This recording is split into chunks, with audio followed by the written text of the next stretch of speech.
देश के उपराष्ट्रपति जगदीप धनखड़ ने न्यायपालिका पर सवाल उठाए हैं। उन्होंने न्यायपालिका की भूमिका और पारदर्शिता की कमी पर चिंता जाहिर करते हुए दिल्ली हाईकोर्ट के जस्टिस यशवंत वर्मा के आवास पर जो नोटों के पहाड़ मिले थे उसके मामले का जिक्र किया और जगदीप धनखड़ जो कि उपराष्ट्रपति हैं देश के, उन्होंने पूछा कि क्या उस जज पर कोई कार्रवाई हुई है, केवल उसका ट्रांसफर किया गया है। यही अगर किसी नेता के घर पर यह होता, यानी इस तरीके से नोटों का पहाड़ मिलता, तो उसके साथ क्या होता। ये सवाल उपराष्ट्रपति जगदीप धनखड़ की ओर से किए गए हैं।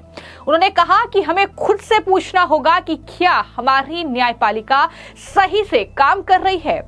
सबसे पहले सुनिए कि एक कार्यक्रम में उपराष्ट्रपति जगदीप धनखड़ ने न्यायपालिका की कार्यशैली पर किस तरीके से सवाल उठाए हैं और पूछा है कि क्या न्यायपालिका वाकई सही काम कर रही है। सुनिए क्या कुछ उन्होंने कहा। Let me take incidents that are most recent. They are dominating our minds.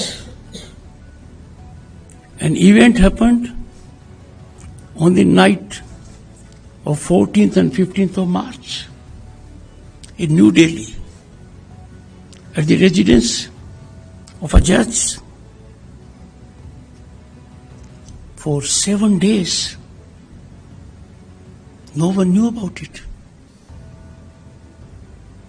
We have to ask questions to ourselves. Is the delay explainable? Condonable? Does it not raise certain fundamental questions? In any ordinary situation, and ordinary situations define rule of law, things would have been different. It was only on 21st March, disclosure by a newspaper, that people of the country were shocked as never before. They were in some kind of limbo, deeply concerned and worried at this explosive, alarming expose.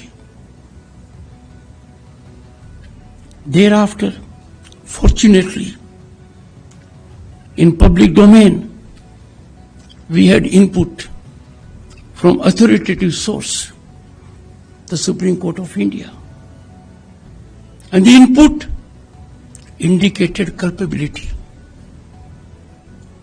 Input did not leave to doubt that something was amiss, something required to be investigated. तो जिस तरीके से वक्फ कानून पर supreme court में सुनवाई हुई, वक्फ कानून के खिलाफ जो भी याचिकाएं दायर थी उस पर सुप्रीम कोर्ट ने सुनवाई की और ये समझा जा रहा था कि सुप्रीम कोर्ट जो है, क्योंकि संसद के जरिए ये कानून बना है तो ऐसे में सुप्रीम कोर्ट इसमें दखल नहीं देगा। लेकिन सुप्रीम कोर्ट ने 2 दिन की सुनवाई के बाद अब केंद्र सरकार से ही जवाब मांग लिया है। 7 दिन का वक्त केंद्र सरकार को दिया है और जिस तरीके की टिप्पणी सुप्रीम कोर्ट की इस बेंच की तरफ से की गई है उस पर ही उपराष्ट्रपति जगदीप धनखड़ ने इस तरीके की ये टिप्पणियां की हैं। लेकिन जब उन्होंने इस मामले पर बात की तो उन्होंने हाल ही में जो दिल्ली हाई कोर्ट के जस्टिस है यशवंत वर्मा, उनके घर पर जब आग की घटना हुई, जब आगजनी वहां पर हुई तो वहां पर फायर ब्रिगेड के जो भी कर्मी थे उन्होंने देखा कि नोटों का पहाड़ है जिसमें आग लगी है और यशवंत वर्मा के घर के आसपास जो है नोट बिखरे हुए हैं, जले हुए नोट मिल रहे हैं। और ये तस्वीरें वाकई हैरान कर देने वाली थी कि एक न्यायपालिका जिस पर देश की जनता सबसे ज्यादा भरोसा करती है, वहां पर जो जज बैठे हुए हैं उनके घर पर इस तरीके से नोटों का पहाड़ मिल रहा है। और उसी मामले का जिक्र जो है वो अब उपराष्ट्रपति जगदीप धनखड़ ने किया और पूछा कि क्या उन पर FIR एफआईआर दर्ज हुई और राष्ट्रपति को सुप्रीम कोर्ट के निर्देश के मद्देनजर हुई, उपराष्ट्रपति ने ये सवाल उठाए हैं। उन्होंने कहा कि देश ने ऐसे लोकतंत्र की कल्पना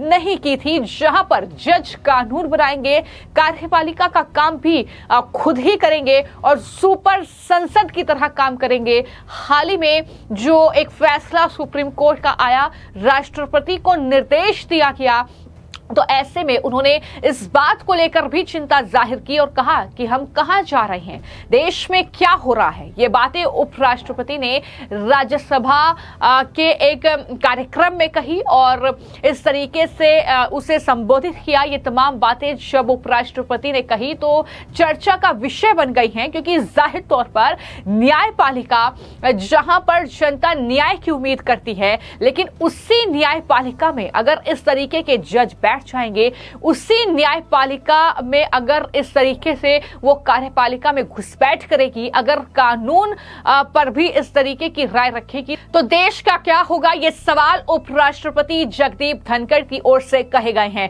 तो एक तरफ राष्ट्रपति को जो निर्देश सुप्रीम कोर्ट ने दिए उसको लेकर वो भड़के हुए हैं और साथ ही साथ जो जस्टिस जो दिल्ली हाई कोर्ट के थे, जिनके आवास पर नोटों का पहाड़ मिला, जिन पर कोई एफआईआर दर्ज नहीं हुई, लेकिन वहीं पर कोई नेता होता या कोई आम जन होता तो उनके खिलाफ एफआईआर भी दर्ज होती, ईडी या सीबीआई की जांच भी होती, उनकी गिरफ्तारी भी होती। लेकिन जज पर ये नियम लागू क्यों नहीं हो रहे हैं, सिर्फ ट्रांसफर। ये सवाल जो है उपराष्ट्रपति जगदीप धनखड़ ने इस पूरे भाषण के दौरान उठाए हैं। तो इस तरीके से जो सुनवाई दरअसल सुप्रीम कोर्ट में हुई वक्फ कानून के खिलाफ दायर याचिकाओं पर, उसको लेकर देश भर में चर्चा हो रही है और इसको लेकर एक तरफ उपराष्ट्रपति जगदीप धनखड़ का यह भाषण और दूसरी तरफ संसदीय कार्य मंत्री किरण रिजिजू ने भी इसको लेकर बड़ा बयान दिया है। दरअसल एक इंटरव्यू के दौरान किरण रिजिजू ने कहा कि मुझे पूरा भरोसा है कि सुप्रीम कोर्ट विधायी मामले में दखल नहीं देगा। हमें एक दूसरे का सम्मान करना चाहिए। अगर कल सरकार न्यायपालिका में हस्तक्षेप करती है तो यह अच्छा नहीं होगा। सत्ता का पृथक्करण अच्छी तरह से परिभाषित है। ये तमाम बातें संसदीय कार्य मंत्री की तरफ से भी कही गई है।